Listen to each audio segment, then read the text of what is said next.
This week's question comes from Rick in Dayton, Ohio. He says, my dreaded slices come back. What do you suggest?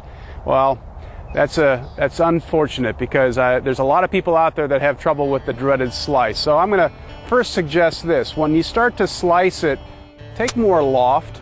You know, it's hard to get this driver up in the air, and if you're starting to slice it, it's going to make it more difficult. So get rid of the driver at first and focus on maybe a 3-wood. You got a lot more loft. It's going to be easier for you to be able to hit it on a straighter line and get the ball up in the air.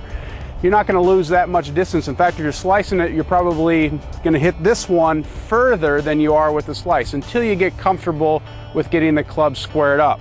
So how do we square the club up? Well, the first thing you want to do is you want to make sure that the V's between your thumb and index fingers are pointing to the inside of your right shoulder. All right, tendency is we start to get too neutral or too weak with the left hand, so make sure that you crank it up on top a little bit more where you can see at least 2 knuckles and the V's pointing to your right shoulder.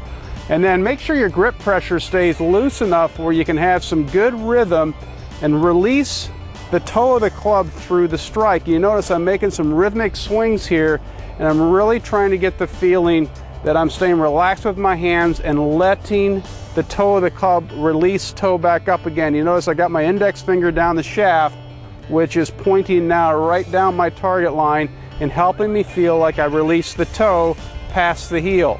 The toe must feel like it releases past the heel. That's going to help me hit a nice squared shot or maybe even a little bit of a draw. So now that I have that good rhythmic feeling with a better grip and that soft sensation in my hands, I'm going to walk in, I'm going to get aimed, I'm going to make sure I get this down to a teen position that I need for my 3-wood, get set up, maybe give it one more feel of releasing that toe through like this over the ball, and then go. And that allowed me to be able to get a nice sweeping draw out there because I allowed that toe to swing past the heel through the strike. You work on these sensations, it's going to help you cue your slice. You're going to have a lot more fun playing better golf. Until next time, happy golfing.